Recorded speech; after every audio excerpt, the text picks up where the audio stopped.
Is the mic working? Good, all right.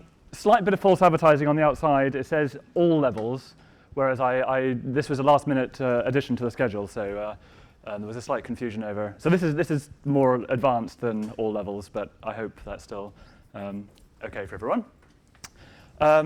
Right, so this is all about protocols. So what we're going to try and cover, and I've probably got more material than we can get through, so some stuff we may just come back to in questions. What problem am I trying to solve? Why do we care? And then we're going to talk about thinking about protocols and thinking about protocols as state machines. Then how do we encode that into types? And then how do we use that once we've done that encoding? And then performance, because we actually really care about performance. And we'll show the technique we use for that, which is pipelining. And it turns out actually very nicely. And then I'll give you one bigger motivating example, which is, of course, the motivating example for this library. That's what we're actually using it for. So do just shout out or stick your hand up and ask questions as we go along. I'll repeat for the sake of the recording. And any bigger questions, let's leave them to the end. OK? So what are we trying to solve?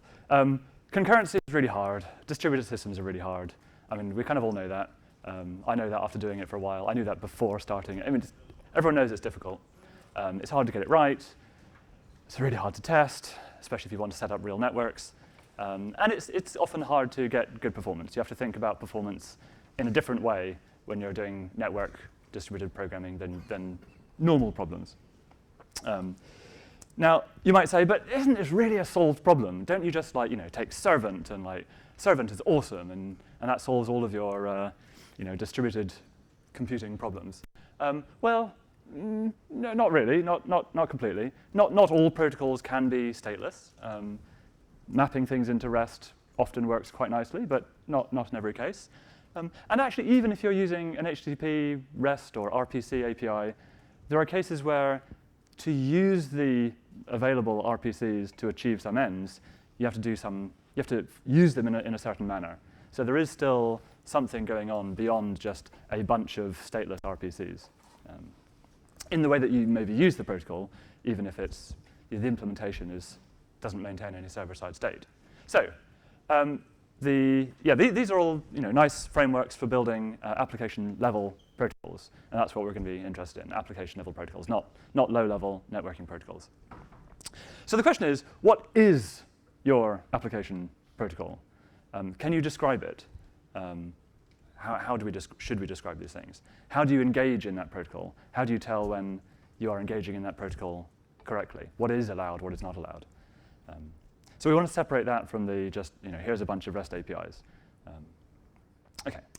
So ideally, what we want for the system I was building this thing for, or me and my colleagues were building this thing for, is we want an intellectual framework for thinking about protocols, because design is half of the problem. So we want a good way to think about this, which is not just intimately tied in with the code. We want a distinction between description of a protocol and implementation of a protocol. Just like, motivating, a good example is Servant. Servant, one of the things that's really nice about Servant is it separated the idea of this is what your REST API is from this is your implementation of that API. We want something similar, but for not just REST APIs. We would like a system where the description of the protocol helps you in implementing it. And we all sort of are familiar with when we use strongly typed libraries, the types often guide you into how to make use of the API. We would like to do that same kind of thing with our protocols. Because you've got one group of people who design protocols and another group of people who then have to use them. So you want to help those people, even if it's yourself in the future. We would like to enforce, as far as possible, that we engage in our protocols correctly. Because that was ultimately one of the difficult problems at the beginning with distributed systems is it's easy to get this stuff wrong. I'll give you an example later where we got it wrong first time and before we started enforcing this stuff with types. We'd like to be able to choose low-level protocols. We'd like to be able to describe these application-level protocols without fixing it to some underlying protocol. And we'd like good performance. And performance in networks is, as I say, slightly different. Have different things to think about. So we're not trying to make a universal framework for all things. So we're focusing on some sets of characteristics. We want simple application level protocols. These are message passing style protocols. As I say, this is a blockchain application. There's a motivating example here. There's only going to be two parties. That makes things a lot simpler. If you're familiar with session types, a lot of the complexity comes in from dealing with multiple parties. So we'll stick to two parties. We're going to limit the expressiveness of the protocol, and we will enforce some but not all protocol properties. Like, for example, in the same way that we typically don't use types to enforce numeric properties, although some people in the room do exactly that. We're going to do the same here, that we're going to enforce shapes of things, but not like the number of the size of this window or something like that. Not numeric properties. But we do want good latency hiding for performance on networks. And we would like to actually be able to express stateful protocols, which is maybe a little bit different to run-of-the-mill things where, as I say, a lot of stuff you can get away with just mapping it into REST APIs, which are at least apparently stateless. So let's think about how do we think about protocols? How should we? And this is the approach we're taking, is to say we will think about them as state machines, which is not a radical approach, but there's a slight twist to what we're doing here. So we express a protocol as a state machine, and we say that the messages are the transitions between the states. And these are not necessarily finite state machines. So each of the messages can carry payloads. The states can carry parameters, but they're multiple, in a finite number of shapes of nodes. But yeah, there may be additional data parameters that are being passed around.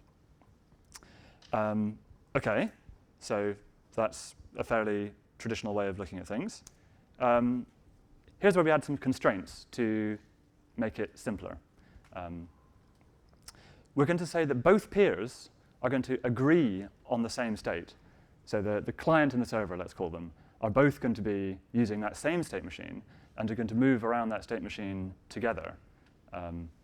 The message that is sent from one to the other is going to cause both peers to move together into the corresponding state. So that's a simplification. Quite often, protocols like TCP is defined in terms of state machines or described in terms of state machines. But the state machines are different. The states that they're in are different at both ends. Here we're having this kind of synchronous, or at least apparently synchronous, both peers being in the same state. We're going to label the states with the agency of the peer. And as I say, we're going to only have two peers. We'll arbitrarily call them client and server, but they're arbitrary labels. It doesn't really matter. So agency here is who's allowed to send. So if you have agency, you are allowed to send any of the messages that are valid for the state that you're in. And if you don't have agency, you must receive, and you must be prepared to receive any of the messages that are allowed to be received in that state. So we label each of the states, and of course then there are terminal states. No one has agency. No one sends and receives in a terminal state.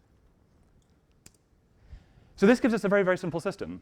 By enforcing that they're always in the same state, or at least once the message has been delivered, they're in the same state, and requiring that there's this agency issue, so that each state you can either only send or receive. You can't do both in any state. Then we get a very, very simple scheme. The question is this sufficiently expressive? But it gives you these nice properties. We can't get any deadlocks with this approach.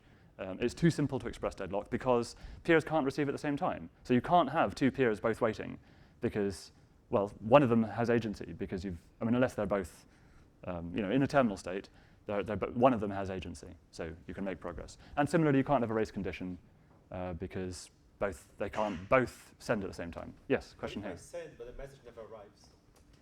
Well, that's kind of outside the scope of. That's a failure that's outside the scope of the. That's not a protocol violation. That's just a runtime failure. So that's kind of OK. All right.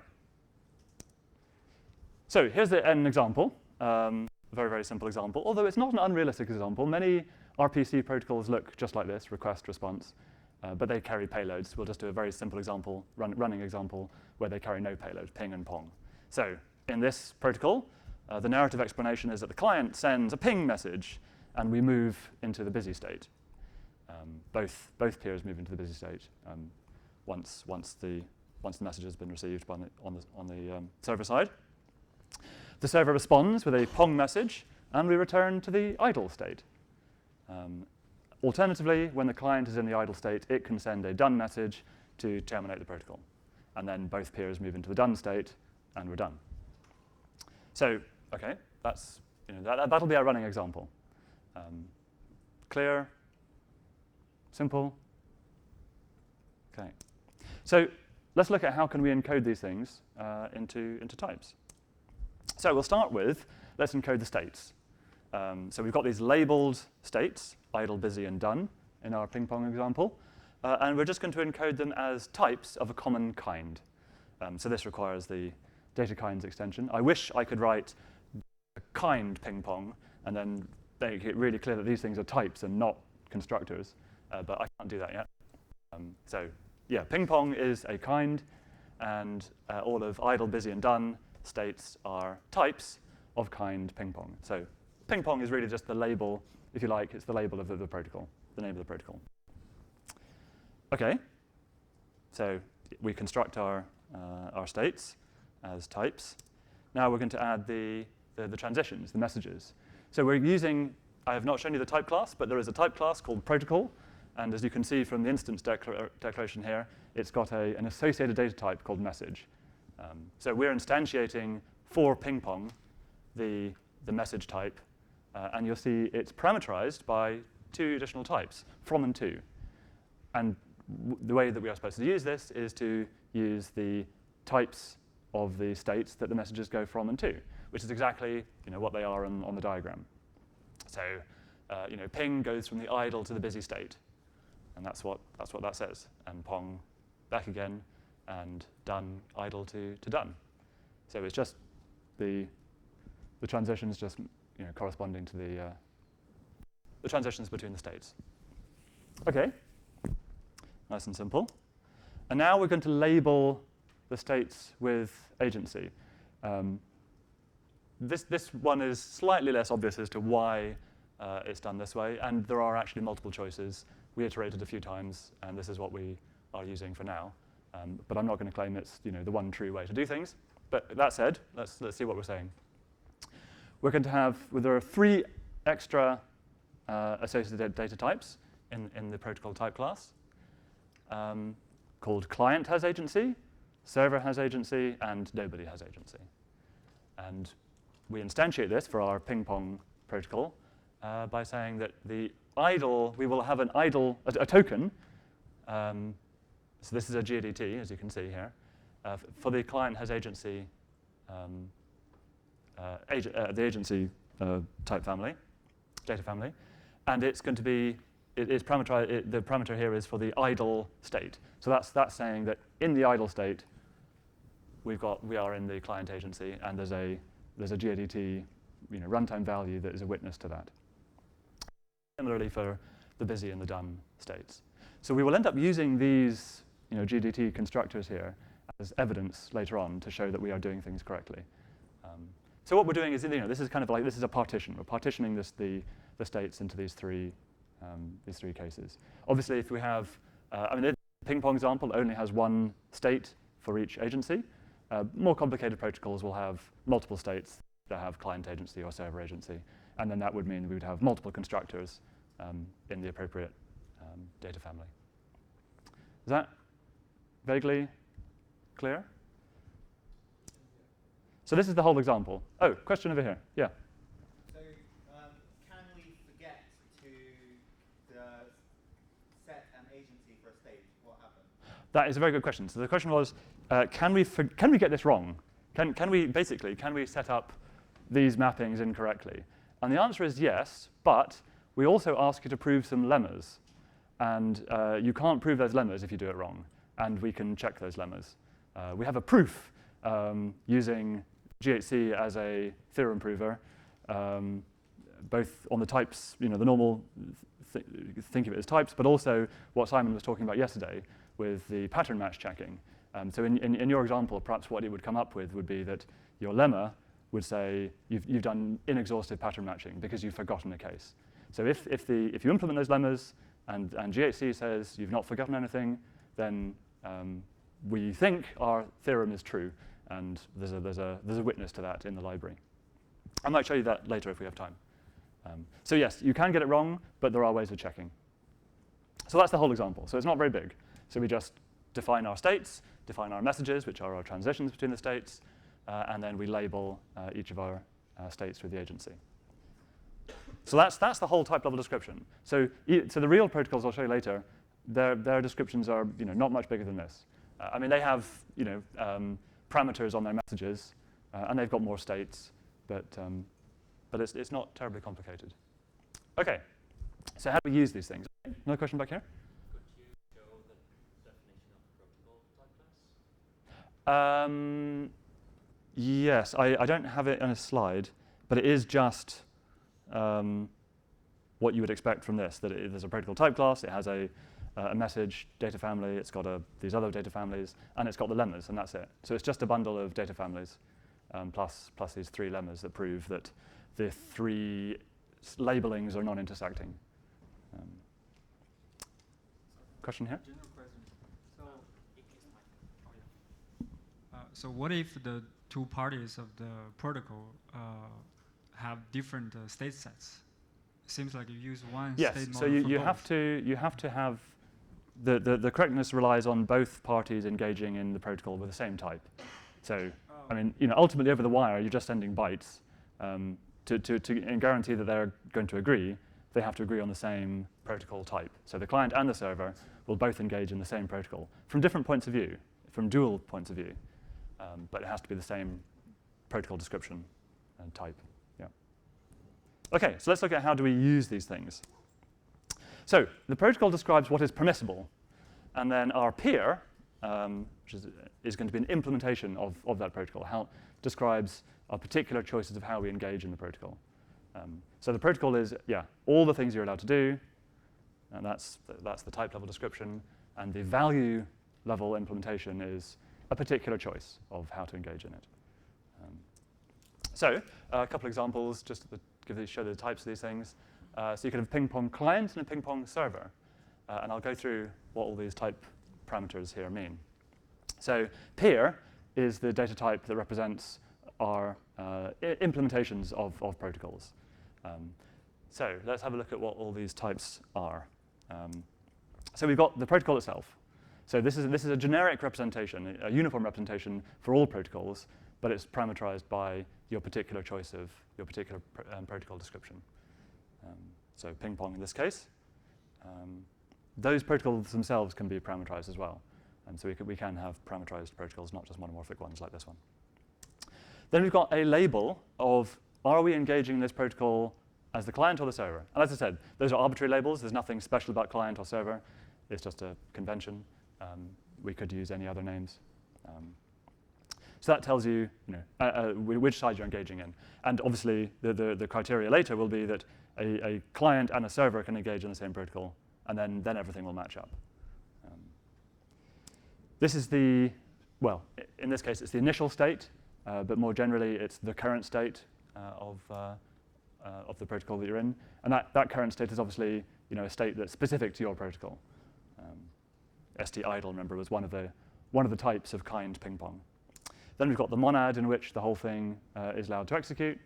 Any effects that are in that. And then finally, any result. These protocols are allowed to terminate, which is nice, and they can terminate with a result. So obviously, the intention here is that you can compose the client and the server over some message channel, or directly, in fact. And these would be compatible types, because one is acting in a client role, one in a server role, and they're agreeing on their initial state. So we could run this and get if they terminate, we get the end result of these 2 protocols. This reminds me of Perlis's aphorism: if your function takes 10 arguments, you've probably forgotten one. We worked quite hard to try and reduce the number of type arguments here. So this is merely 5. So I was relatively pleased with getting it down to 5. That's one of the reasons we used the type class, was to try and bundle things together.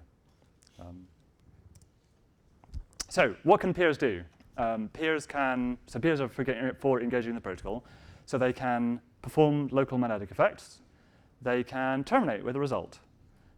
They can send a message, and they can receive a message. If this reminds you of pipes, that's not accidental. If it doesn't matter. So, okay, you can terminate with a result, but you can only terminate with a result if you're in the right protocol state, if you're in a terminal state. So we had better enforce that. We'll see how we do that in a second. When we're sending a message, we can only send a message if we have agency, if we're allowed to send a message. And if we want to receive a message, similarly, we can only do that if we have agency in the current protocol state. Yes? Can you only, is termination the only action available from a terminal state, or can a terminal state also? That is the only thing you can do in a terminal state, is terminate. Yeah, you can terminate with a result. Yeah. So there's a distinction. You send a message to move into the terminal state, and then you terminate. Yeah. And as you can see, this is a data type with constructors for each of these things. So this is a deep embedding style.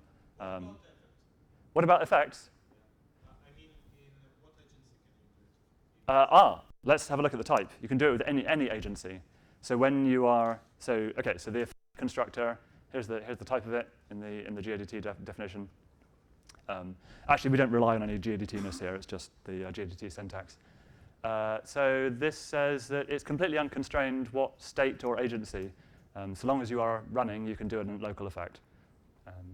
So the example style is, you enter an effect, do some things, now you're in the monad, and then you return what the next continuation is going to be.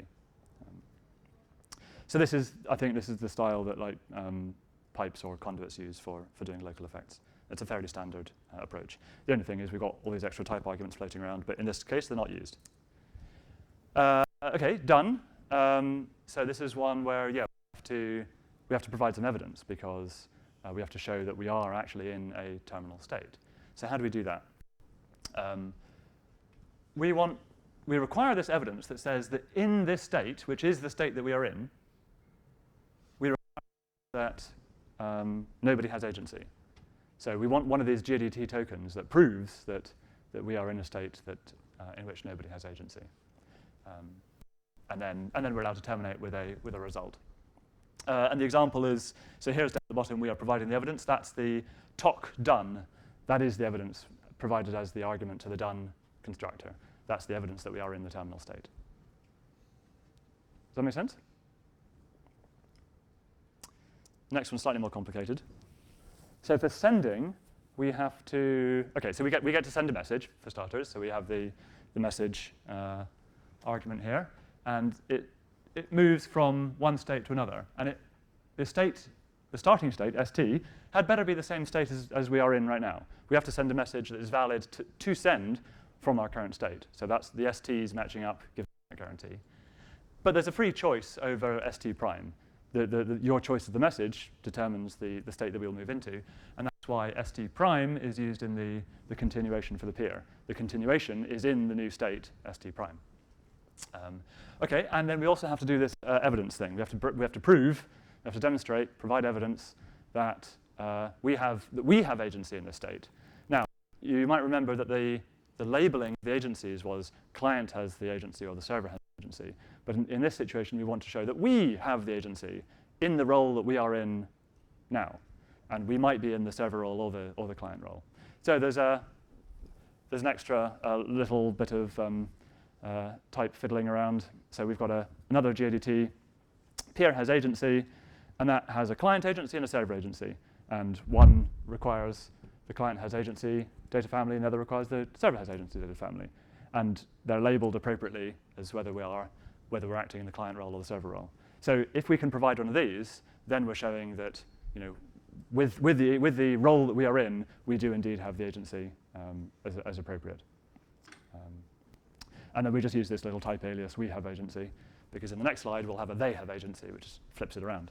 So in the example, we provide the evidence. We say we're yield, and we're trying to send a ping message, so we must be the client, otherwise we wouldn't be able to do this. So we are in the idle state, and we're saying that the client has agency. And so this whole thing must have had a type that said we are acting in the role as a client. Like for example, in the ping pong client example, where our type said that we were in the client role. Okay, does that make sense? So then the next one is just the other way around, but slightly more complicated. So this time we say we await, and obviously in this case we don't provide a message, we have to accept a message. So we have to provide a continuation that will accept any message that is valid in the state and will move to a corresponding state st prime that is at the choice of the other side. So we have to be, we have to universally, our continuation has to be accept any st prime, because that's not our choice, that's the choice of the other side, of the other peer. So that's why the continuation here, obviously it's a function, it receives the message, but it's a function where it's for all st prime, because we must accept any message, and it's the message that determines what the next state to move into is. But obviously, the message type will only contain the valid transitions. So that then moves us into a peer in state st prime. Okay, and we have to provide evidence again. So we provide the they have agency is what it says. So they have agency is basically the same as what we saw last time, but we've flipped the agency around. So it's the same peer has agency GADT, but we're just flipping client to server, server to client with this little type family that does exactly that.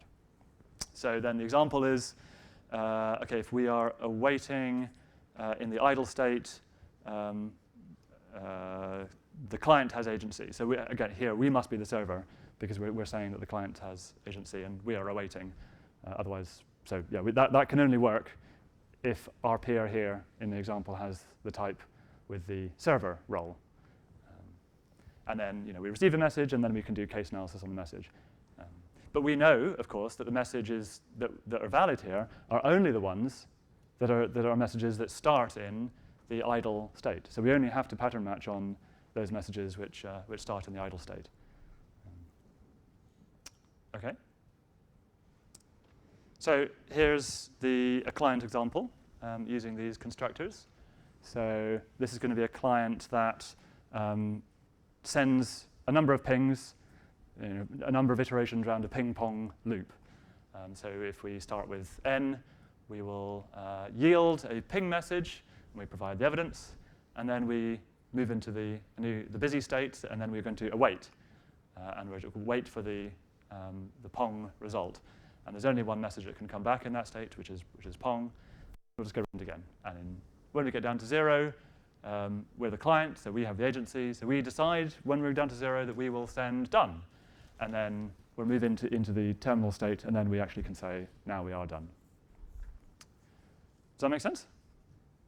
So yeah, in each case where we're using yield and await and done, we're having to provide this evidence. The server, very, very similar. But obviously, we start by waiting rather than sending. And then after waiting, we have to deal with 2 cases now, because there are 2 messages that we can receive in the idle state, ping or done. If we're done, we say we're done. And if it's the ping message, then we yield a pong message. And we're counting how many ping-pongs, how many pings we've been sent. So at the very end, we return the number of ping messages that we got.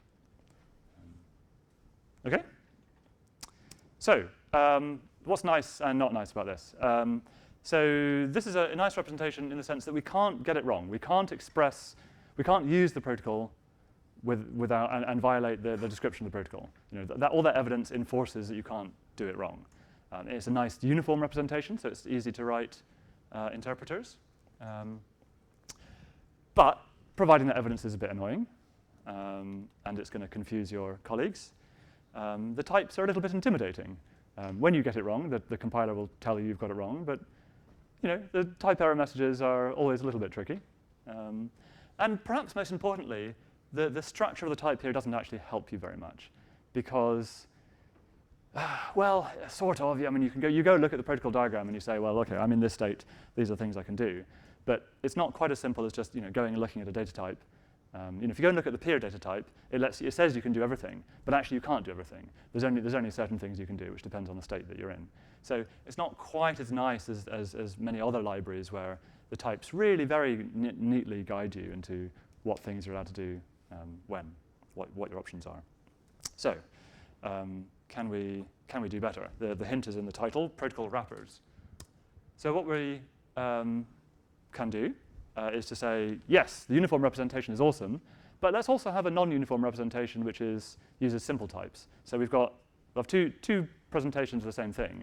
We'll say we've got this nice uniform one for interpreting, and we've got a non-uniform one that might be easier for some people to use. And you can pick which one you like, and we can convert one to the other. So the non-uniform representation, the peer has uniform representation across all protocols, whereas this wrapper approach is going to have different types for each protocol description. But those types are really nice, simple Haskell 98 types. There's no GADTs, there's no cunning trickery. It's just you look at the type, it tells you what you can do. And so these types are much easier for many other people to use because they guide you more simply. If you're trying to construct a value of type ping pong server, well, it's obvious what you have to do. You have to construct a record which has got these two fields. It tells you exactly what you need to do. Or if you're writing a client, well, you've got two choices. You can send, or you can send ping, or you can send done. So that here the types really guide you into how to use the protocol, how to engage in the protocol. Now, if you look at these, you'll see, of course, they are dual to each other. The client role has got it's got option to send two things. So it's a sum type, and the server in the same state is a product type because it has to accept either of those two things that got sent. So there's this duality, which is not surprising, but it's nice to see. So I think these are quite nice for the people who think about the protocols and write them, and then your colleagues might have to write implementations of those protocols, and it's easier for your colleagues to use these kinds of types than directly to use the peer data types. But you've got a choice. So yeah, question. You said that it's a bit hard to tell from looking at the data types how the protocol is working. Do you have any tool that actually generates like a graph out of the data types or the code? We'd rather start the other way around. Like we write, these. Where's it gone? Sorry, too many. Where's my? Yeah. There we are. That one. We would write that first. Write the protocol description first. This is nice external documentation. This is not connected to the code directly. You don't have to extract it from the code. You can just write it separately. And people who don't want to read Haskell, but they do want to engage in your protocol, you have to explain the binary formats you're using. But you can put this into a document, and it's not completely Haskell specific, which is, I think, a big benefit. There was another question over here somewhere. Because you've got this duality, got the mic. Hi. Because you've got this duality, could you not write one type and derive both bits from it, like you do in Servant? Where's it gone? There it is. Could we derive this? Yeah, I mean, these types are, in principle, completely mechanically derivable from the protocol description. What's the best mechanism for doing that? Pick your favorite or do it manually. We just did it manually. Unrelated question to the protocol itself, but to this slide in particular. Is there a particular reason why you chose the GADT syntax and the record syntax in a mixture of two different types? Well, I mean, this one kind of has to be this one has to be a product, right? Like one is a record, another one is not, but one is a GADT, another one is not. I think partly we've just used GADT syntax throughout this library, but partly you have to implement these things as well. I don't know. Maybe there's no good reason. I can't think of a good reason on the spot anyway. I think in some cases it really makes sense to help think about that way, but maybe it's not obvious in this case that it's any particular benefit. You could just use an ordinary data type. Any other questions? Where did the states go in this data type? The states are encoded as the structure of the type itself. So the states are not immediately visible here. Now, if this one is, right, in the ping pong example, if you like, this is the idle state, that is the busy state, but there's only one thing you can do there. If this becomes a state in which there's lots of messages, this has to turn into a big product itself. So you would then iterate between a sum and a product and a sum and a product. So when we see protocols that have more complicated states, yeah, we will see that you end up with basically one data type per protocol state. Here we can kind of collapse it because that's the busy state, and there's only one thing you can do, which is receive the pong. All right, I shall move on. So we can use these wrappers. We could convert our examples into using these. Oh, sorry, that's not the right thing. These are the conversion functions. So these interpret those wrapper types and turn them into the peer types. And then we can re-express it in terms of these wrappers. Maybe they're nicer. But I think the nice thing is they guide you. So you can run one of these things. It's just an interpreter.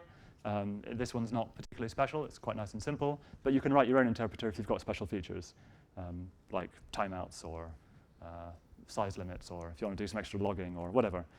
These interpreters are not terribly complicated. Performance. OK, this is the other really big thing. So I'll spend most of the rest of the time talking about this.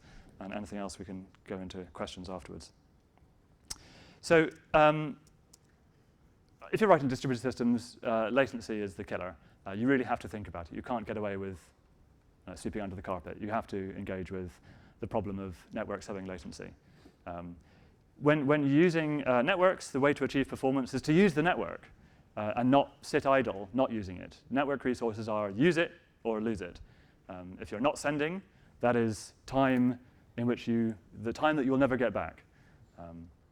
So if you want to, performance is really about fully utilizing the available network resource. And they don't deal well with spiky behavior. You have to use it at its maximum capacity all the time to achieve perfect performance. I mean, that's the sort of optimum. So you want to avoid waiting, and latency really gets in the way because the answers, and that involves waiting for a reply to come back. So there's two general approaches that people use. This is not throughout the industry. One is to batch things, which is just to send more stuff in one go, request a bigger chunk of stuff. And the other trick is pipelining, which is basically not waiting for replies. Keep sending more, and then you'll get the replies later. So you're kind of overlapping things. And pipelining is generally considered to be harder, but it is cooler. And it turns out that it's much easier to do pipelining in this system than it is to do batching. And pipelining is better. Pipelining really subsumes batching, pretty much. You can get a little bit extra with batching as well. So we're going to go for semi-auto magic pipelining.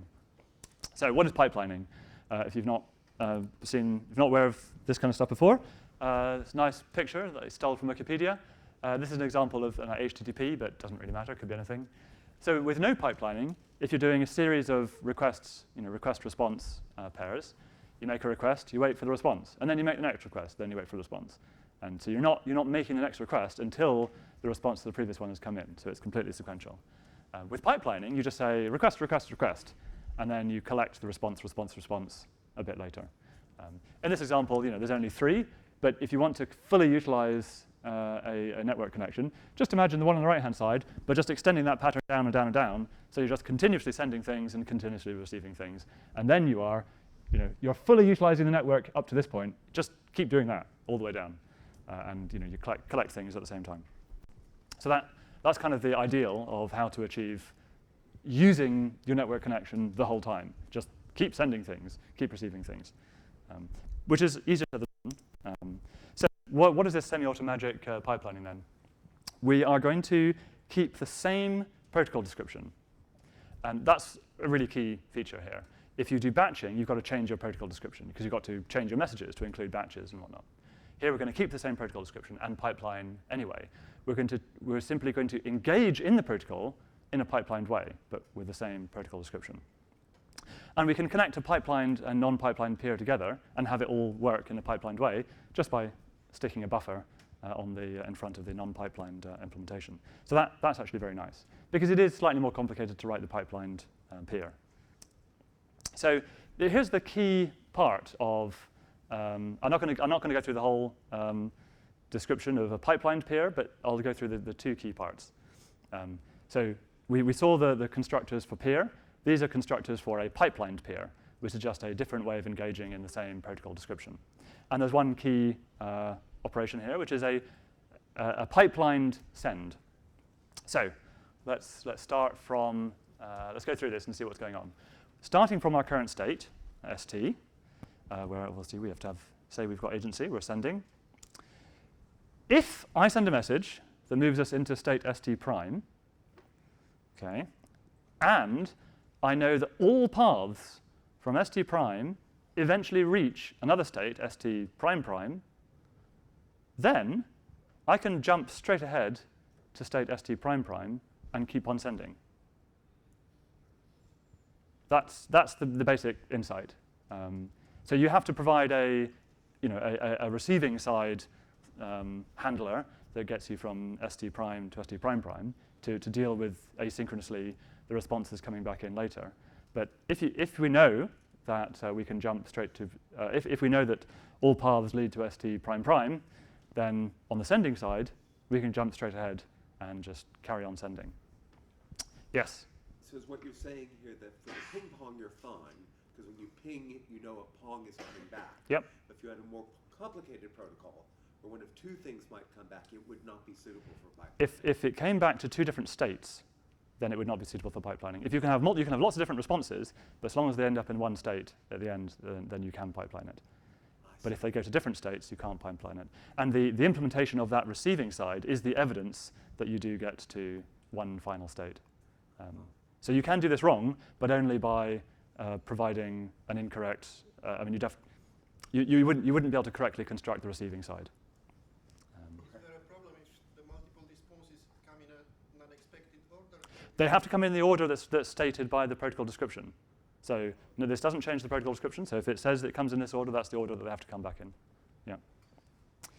And also, one other little bit of type level nicety, we're tracking the number of outstanding replies that we have to collect later so that we can't forget them and can't get that wrong. So just a simple numeric type level index for enforcing that we keep track of how many outstanding replies we have. So let's look at collecting an outstanding reply. This is also quite nice. So we've got two choices.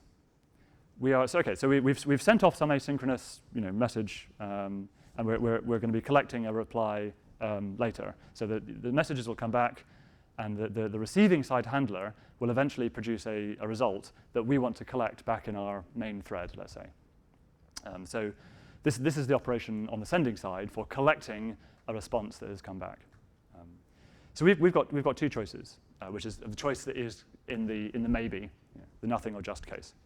So we can either demand that we get a collected result. I mean, and the type says that we're allowed to because we're in at least a case, so there is at least one outstanding reply. So we're allowed to demand that we collect the response.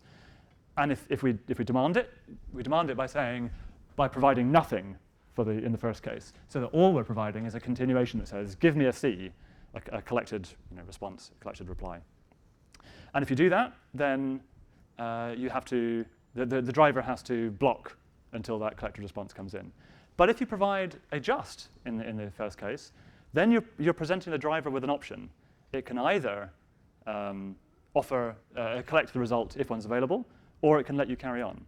And that's what lets us adapt to the latency of the environment. But you can still bound the pipelining depth if you need to. Because when you get too big, you just say, no, I demand a response now. So those two things together give us pipelining where we can adapt to the actual level of latency in the system as we actually experience it without needing to know up front what that is. The driver just deals with that. Okay, I'm going to have to stop here because we're out of time. But I think it gives you actually a very nice system for describing these protocols and then dealing with this performance issue, which is absolutely critical. So you can still have simple protocol descriptions, but then engage in them in such a way that you get decent performance. And that's what we're doing with this blockchain nonsense. And it works really nicely. So I'll stop there and take any questions if we have time. Okay, thank you.